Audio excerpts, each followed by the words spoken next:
Le Conseil national de lutte contre le VIH-Sida, la tuberculose, le paludisme, les hépatites, les infections sexuellement transmissibles et les épidémies CNLSTP a tenu sa session budgétaire annuelle sous la présidence du ministre de la Santé. Dans son mot de bienvenue, le ministre de la Santé, président du CNLSTP, a rappelé les enjeux de la rencontre. Nos efforts conjugués permettent d'obtenir des résultats probants. Ainsi, concernant le VIH-Sida, l'épidémie est désormais contrôlée avec une prévalence de 0,8% au sein de la population générale.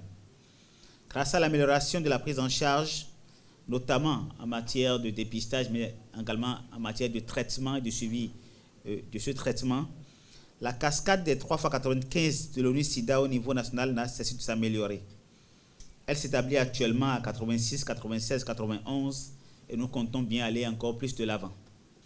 À propos de la tuberculose, selon les estimations de l'OMS, l'incidence de la maladie au Bénin reste stationnée à 53 pour 100 000 habitants, avec un taux de succès thérapeutique de 91% en 2023 contre 90% attendu.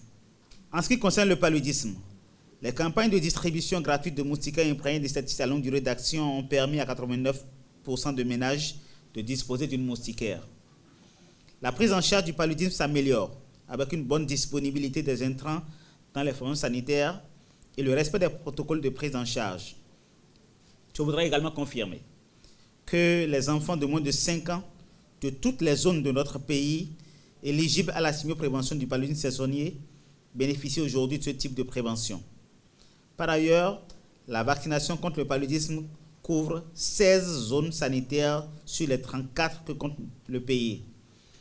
En ce qui concerne les hépatites B et C, leurs prévalences respectives sont estimées à 7,09% et 1,25% en 2021, selon les données de l'enquête nationale de sérosurveillance et de l'Agence nationale de la transfusion sanguine. On note une amélioration de la couverture vaccinale des nouveau-nés contre l'hépatite B dans les 24 heures, soit 83% en 2023 contre 50,53% en 2022, en 2024. Dans cet ordre d'idée, notre pays a pris le 27 août 2024 une décision majeure en lançant les interventions de la plateforme Une Seule Santé qui intègre les 3 ordres de la santé. Mesdames et messieurs, l'espoir reste donc permis. Cependant, la situation mérite une attention car les affections cibles du CNLSTP demeurent des préoccupations de santé publique aussi bien au Bénin qu'ailleurs. Je tiens à féliciter et encourager tous les conseillers ainsi que les acteurs à tous les niveaux à rester engagés pour maintenir les acquis et renforcer la mise en œuvre. Je saisis cette occasion pour exprimer ma profonde gratitude ainsi que les sincères remerciements de tous les conseillers au chef de l'État, le président Patrice Talon, pour son appui constant au CNLSTP. Je remercie également tous les partenaires techniques et financiers qui soutiennent inlassablement le CNLSTP dans ses diverses missions. Je suis convaincu qu'en travaillant ensemble, nous relèverons les défis et ferons du CNLSTP une structure forte garantissant l'élimination des affections cibles d'ici 2030. Le point de mise en œuvre des recommandations de la session précédente a été présenté par la secrétaire exécutive du CNLSTP. Une présentation détaillée du rapport d'activité a été faite, incluant les réalisations physiques et financières, ainsi que les défis persistants.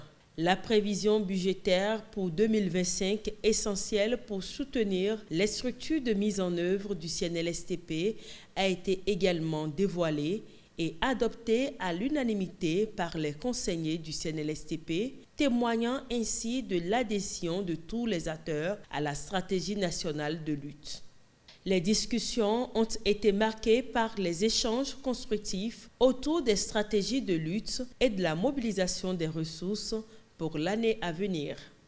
La session s'est clôturée par une synthèse des principales recommandations et une conclusion du ministre de la Santé qui a réaffirmé l'engagement du Bénin à éradiquer ces maladies à travers une mobilisation accrue et une coopération multisectorielle.